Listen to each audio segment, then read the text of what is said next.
चलिए बच्चों, हम पढ़ेंगे नाभिक का लेक्चर नंबर 15। और 14 लेक्चर जो है हमारे हो चुके हैं, और आज हम पढ़ने वाले हैं रेडियोएक्टिव क्षयता का नियम।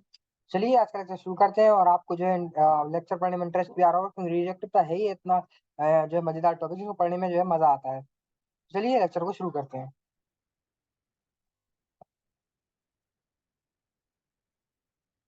हम्म किसी रेडियो एक्टिव नमूने में जिसमें अल्फा बीटा अथवा गामा क्षय हो रहा हो, मतलब अल्फा जिसमें से हीलियम, वो क्या बोला, हाँ हीलियम निकल रहा हो। बीटा जिसमें से पॉजिट्रॉन निकल रहा हो। और अल्फा जिसमें से हमने क्या पढ़ा था, क्या निकल रहा हो, फोटोन। तो ये हम पिछले लेक्चर उसको पढ़ चुके हैं। अगर आपने पिछले लेक्चर जो है उसकी एनसीईआरटी रीड नहीं की है, तो आपको जो सब यह दवा याद नहीं हो रहा होगा।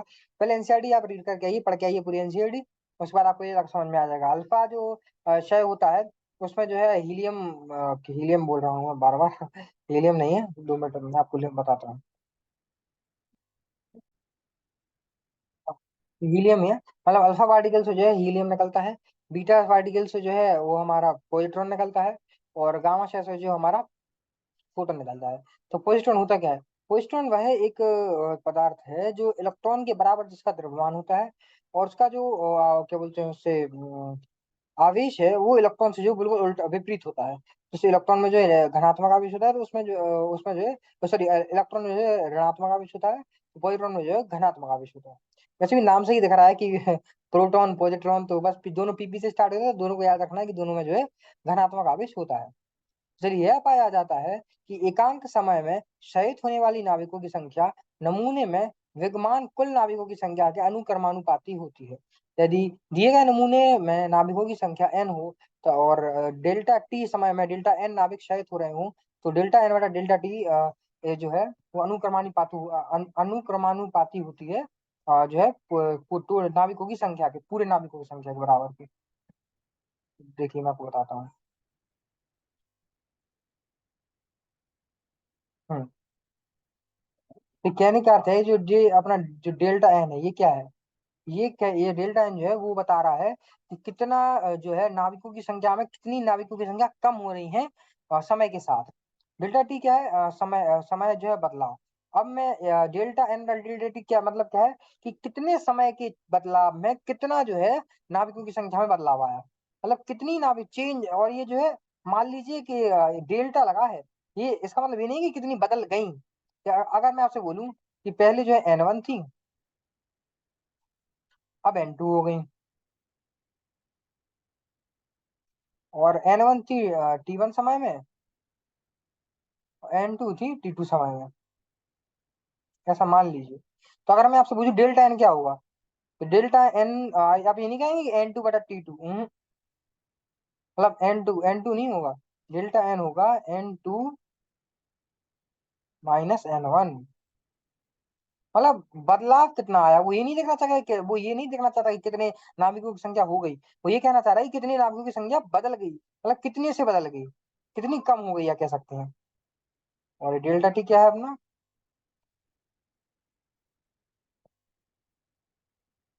T2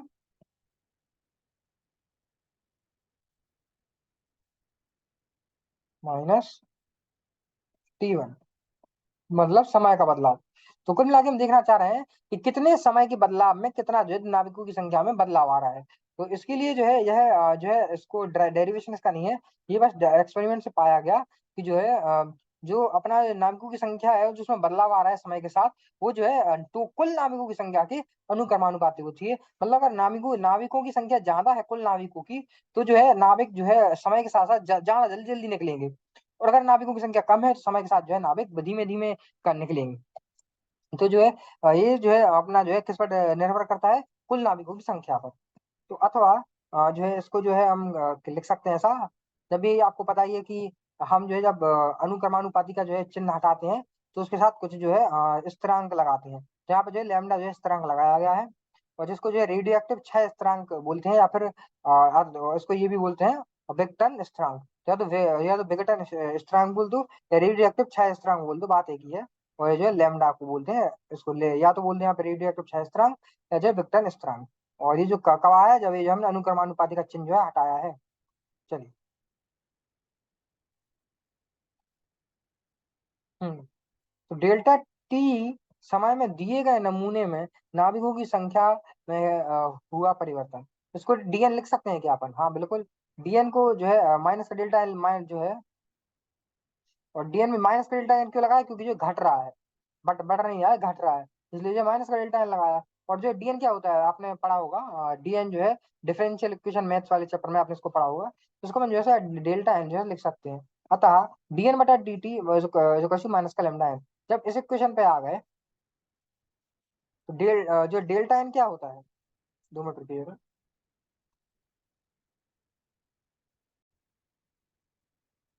जो अवकलन होता है, अवकलन क्या होता है? वो भी तो चेंज ही है। अवकलन भी जो है हमको यह बताता है कि कितना जो है कितना परिवर्तन आया, कितना जो संख्या में जो है घटी या बढ़ी, वही तो हमारा अवकलन होता है। तो वही जो है यहाँ पे इसको जो है जो डेल्टा को हम अवकलन के रूप में लिख सकते हैं। तो जो है डेल्टा एन बटा डेल्टा टी को जो है डी एन बटा डी टी लिखकर जो है माइनस का लेमडा एन के बराबर कर दिया। माइनस क्यों लगाया? क्योंकि यह जो है वैल्यू जो है वो घट रही है, ना कि बढ़ रही है। क्यों? क्योंकि जो है समय के साथ जो है अपनी नाभिकों की संख्या है वो कम हो रही है। अब जो समय के साथ नाभिकों की संख्या कम हो रही है, इसलिए जो यहाँ पे माइनस लगाया गया। चलिए आगे बढ़ते हैं।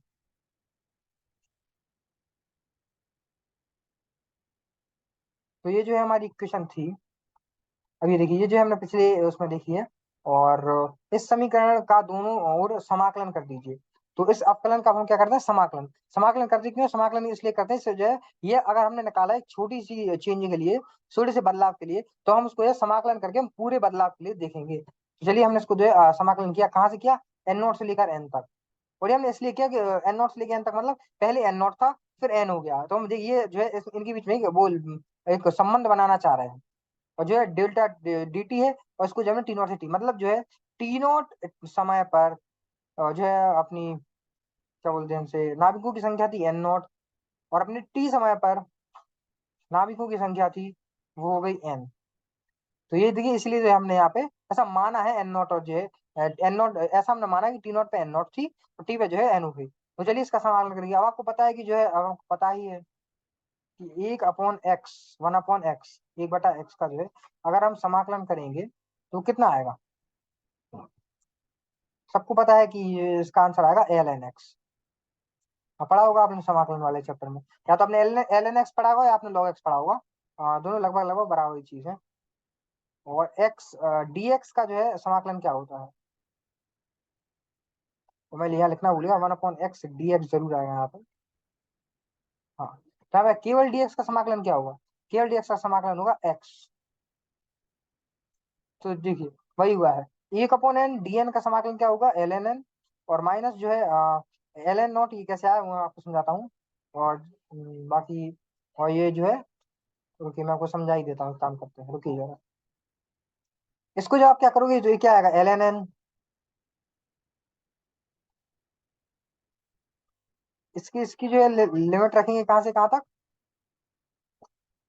एन नॉट से एन, और बराबर माइनस का लेमडा dt का जो है समाकलन क्या हो जाएगा? टी। इसका जो है लिमिट कहाँ से कहाँ तक होगी? टी नॉट से टी। अब आप जो लिमिट रखोगे तो क्या हो जाएगा? एल एन एन माइनस, पहले अपर लिमिट, ऊपर की लिमिट रख दी, अब नीचे की लिमिट रखेंगे। एल एन एन नॉट बराबर माइनस का लेमडा अपना बाहर रहेगा क्योंकि वो एक स्थिरांक है। यहाँ पर रखेंगे जब टी और टी नॉट, कितना आएगा? टी माइनस, नीचे की जो वो लिखेंगे लिमिट, तो कितनी आ गई? T not. तो ये देखिए, यही जो इक्वेशन है वो यहाँ पे दी हुई है। ये देखिए। तो चलिए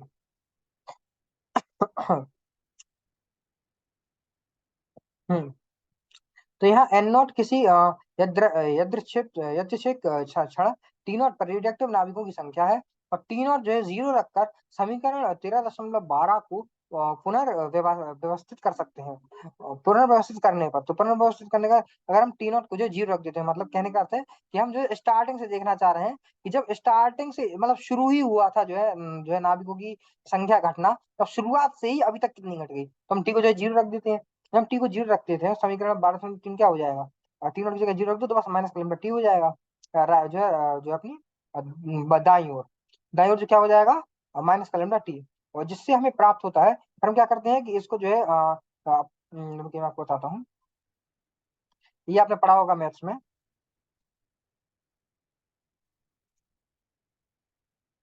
एल एन एक्स है अगर बराबर वाई, मान लीजिए, ठीक है। तो क्या होगा कि अगर हम इसको लॉग को हटाएंगे उस साइड ले आएंगे तो साइड ई की हो जाएगा, तो ई की पावर वाई हो जाएगा बराबर एक्स हो जाएगा। तो ये जो है आपको पता ही होगा मैथ्स में, आप जो है गणित में आपने पढ़ा ही होगा। तो यही जो यहाँ पे किया हुआ है, लॉग को हटाया जिसमें जो है ई की पावर माइनस का लैम्डा टी बराबर एन अपॉन एन नॉट हो गया, फिर एन नॉट का जो ऊपर गुणा कर दिया, तो एन जो है टी बराबर एन नॉट ई की पावर माइनस लैम्डा टी। और आपको जो एन टी कहाँ से है, कुछ नहीं है, वो वही एन है, बस ये टी टाइम पर है।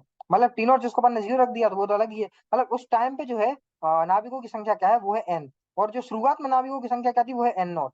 और जो लैम्डा टी, जिसमें टी क्या है, उस समय की बात हो रही है जिस समय पर हम निकालना चाह रहे हैं कि जो है कितने अभी नाभिकों की संख्या कम हो चुकी है। चलिए आगे बढ़ते हैं। हम्म। तो ध्यान देने योग्य बात यह है कि विद्युत बल्ब ऐसे किसी चर घातांकी क्षय नियम का पालन नहीं करता। यदि हम 1000 बल्ब की आयु वह काल स्थिति जिसके बाद वे फ्यूज होंगे की परीक्षण करें, तो हम यह आशा करेंगे कि ये सभी लगभग एक साथ क्षय हो जाएंगे, फ्यूज हो जाएंगे, कहने का मतलब है। और रेडियो नाभिकों का क्षय एक पूर्णतः भिन्न नियम और उस रेडियो एक्टिव रेडियो क्षयता नियम के अनुसार होता है, जो समीकरण 13.14 द्वारा व्यक्त किया गया है। तो ये रहा जो अपना 13.14 जो है नियम। तो देखिए बात ये है कि अगर 1000 बल्ब की आयु है, बल्ब की भी आयु रहती है, एक आयु के बाद बल्ब भी जो है फ्यूज हो जाता है, तो कहने का अर्थ है कि अगर आप 1000 बल्ब लेंगे तो लगभग लगभग सारे सारे एक साथ फ्यूज होंगे। लेकिन अगर आप एक जो है बहुत सारे रेडियो एक्टिव वो लेंगे एलिमेंट, मतलब जो, लेकिन तो उनमें क्या होता है, रेडियो एक्टिव क्षयता के नियम अनुसार जो है उनका जो है वो पूरे जो है नाभिक उनके जो है निकलते हैं उनमें से, उनका जो है उत्सर्जन जो है वो रेडियो एक्टिव क्षयता नियम के अनुसार होता है। इसलिए जो है जो है और एक साथ जो है वो जो है बल्ब जैसा नहीं होता एक साथ फ्यूज होगा, तो ऐसा उनमें नहीं होता, एक साथ वो क्षयित नहीं होते हैं। तो देखिए किसी नमूने की क्षयता दर आर प्रति एकांक समय में क्षयित होने वाले नाभिकों की संख्या होती है। माना कि डीटी समय अंतराल में क्षयित होने वाले नाभिकों की संख्या डेल्टा एन है, तो जो है डीएन जो बराबर माइनस का डेल्टा एन होगा, माइनस क्यों होगा, क्योंकि घट रही है, डीएन की वैल्यू बढ़ नहीं रही है। और धनात्मक राशि आर की निम्न व्याख्या होती है। तो ये देखिए मतलब आर जो है क्या है, आर को मिला के कितना जो है अपने कह सकते हैं कि कितना नाभिकों की संख्या में परिवर्तन आया कितने समय में, उसको जो है अपन आर कहते हैं। और समीकरण 13.12 का अवकलन करने पर 13.14 सॉरी 13.14 बार नहीं, 13.14 कौन सा, ये वाली, इसका जो है तो हम अवकलन करेंगे। अवकलन करने पर क्या आएगा अब खुद देखिए, यहाँ पे एन टी है, एन टी इसका जो अवकलन करेंगे तो ये जो है कुछ इस प्रकार का बन जाएगा। जो है यहाँ पे एन है तो एन का क्या हो जाएगा, डी एन बटा डी टी, माइनस साइन को उस साइड ले जाएंगे, माइनस क्योंकि जो ई की पावर माइनस लिमिट टी है इसमें माइनस भी आएगा, तो माइनस को उस साइड ले जाएंगे तो डी एन बटा डी टी हो जाएगा। और रुकिए जरा, और इसमें जो है एन नॉट जो है इसमें स्थिरांक है, एन नॉट जो है यहाँ पे स्थिरांक के साथ बाहर आ जाएगा। टी की पावर माइनस लेमडा टी का जो है अवकलन करने पर क्या आएगा, माइनस का लेमडा, तो मैंने अभी हाल बताई आपको, माइनस जो है उस साइड चला गया, लेमडा जो है बाहर आ गया, तो अवकलन करने पर जो है ये आ गया, और ये आपने गणित में पढ़ा भी होगा कि कैसे आया। तो ये जो माइनस का डी एन बटा डी टी है यही तो अपना आर है, तो इसको अपन ने आर के बराबर रख दिया, तो आर की वैल्यू क्या आ गई अपनी, आर नॉट ई की पावर माइनस का लेमडा टी। तो ये आपने कहा कि आर नॉट कहाँ से आया, तो आप यहाँ से देख सकते हैं कि आर नॉट की जो है वैल्यू क्या है, ओके मैं आपको दिखाता हूँ। इसको जो है आर नॉट अपन मान लेते हैं, देखिए जिसको इस चीज को lambda N naught, lambda N naught को जो है जो है आर नॉट मान लेते हैं, और आर की बराबर ये वैल्यू थी, तो आर बराबर आर नॉट ई की पावर माइनस लेमडा टी जो है हमारा फॉर्मूला बन जाता है। और ये बहुत ही इंपॉर्टेंट फॉर्मूला है, इससे जो है आगे जो है उदाहरण भी बन सकते हैं, और इससे जो है इस सवाल भी बन सकते हैं। तो ये फॉर्मूला जो इंपॉर्टेंट है इसको याद रखिएगा, इस सूत्र को याद रखना है। रुकिए जरा, चलिए आगे बढ़ते हैं। तो देखिए हम्म, यह रेडियोएक्टिव क्षयता नियम के समान है, क्योंकि समीकरण 13.15 का समाकलन करने पर, 13.15 कौन सा है, ये वाला, इसका समाकलन इसका हाँ हाँ, तो इसका समाकलन करने पर हमें 13.14 प्राप्त होगा। स्पष्टतः आर नॉट बराबर एन लेमडा नॉट टी पर क्षयता दर है, मतलब जब टी जीरो होगा, जब समय जीरो था, तो उसका जो है क्षयता दर है, उसका क्षयता दर जो है आर नॉट बराबर लेमडा नॉट है। किसी निश्चित समय टी पर क्षयता दर आर उस समय अक्षय नाविकों की संख्या एन के निम्न रूप से संबंधित होती है। आर बराबर लेमडा एन, तो ये जो आर बराबर लेमडा एन होती है और जो है आर नॉट बराबर लेमडा एन नॉट होती है। तो रेडियो एक्टिव नाभिकों की संख्या की तुलना में किसी नमूने की क्षयता दर अधिक प्रायोगिक मापन राशि है तथा इसका एक निश्चित नाम सक्रियता एक्टिवता होती है। और जैसे इसको याद रखिएगा, इसको सक्रियता एक्टिवता, सक्रिय या एक्टिवता कहते हैं। और इसका जो है एसआई मात्रक बैकेरेल होता है, बीक्यू जिसे कहते हैं। और जो रेडियो एक्टिवता के अन्वेषक हेनरी बैकेरेल की स्मृति में निश्चित किया गया था। तो जो अपने अन्वेषक हेनरी बैकेरेल थे, उनकी याद में जो है स्मृति में हम जो है ऐसा यूनिट मात्रा किसका लेते हैं, वो बैकेरेल में लेते हैं। चलिए, तो ये जो है इसका फॉर्मूला है, मतलब ये जो सॉरी इसका ग्राफ है। तो देखिए कैसे जो है समय बढ़ने पर, जब समय मान लीजिए बढ़ रहा है, तो जो है कि अक्षयित नाविकों की संख्या जो है वो कैसे घट रही है, घट रही है। इसको जो है हम और डिटेल में जो है अगले क्लास में पढ़ेंगे, क्योंकि इसमें जो है भाई आपने जो है टी हाफ नहीं पढ़ा है, और जो है आधा समय मतलब उसको जो आपने अभी नहीं पढ़ा है, तो इसको जो है हम अगले क्लास में एक्सप्लेन कर देंगे, क्योंकि जब तक उसको आप नहीं पढ़ेंगे आपको एक जो है ग्राफ समझ में नहीं आएगा। तो आज हमने क्या पढ़ा, रेडियो पे क्षयता का नियम। देखिए कुछ जो है हमारा थोड़ा सा रेडियो क्षयता का नियम जो रह गया है, जो है हाफ टाइम जिसको बोलते हैं आधा समय, उसको भी हम पढ़ेंगे, और वो उसी से फिर हम एक ग्राफ को भी दोबारा समझेंगे, क्योंकि ग्राफ जो है इंपॉर्टेंट है, और इसको समझने में जब भी समझ पाएंगे जब हम जो है वो आधा समय या फिर जो है टी आपको पढ़ेंगे। टी आपको अगले लेक्चर में पढ़ेंगे। तो आज मैंने इतना पढ़ा कि एनसीईआरटी आप पढ़ लीजिएगा, और जो जो बाकी कल में जो पढ़ाने वाला है उसके एनसीईआरटी आप पढ़ के आइएगा। चलिए, तो मिलते हैं अपने अगले लेक्चर में, तब तक के लिए धन्यवाद। और एनसीईआरटी पढ़ लीजिएगा, और टी आप जो है हम अगले लेक्चर में पढ़ लेंगे। चलिए, मिलते हैं अगले अगले लेक्चर में, तब तक के लिए धन्यवाद।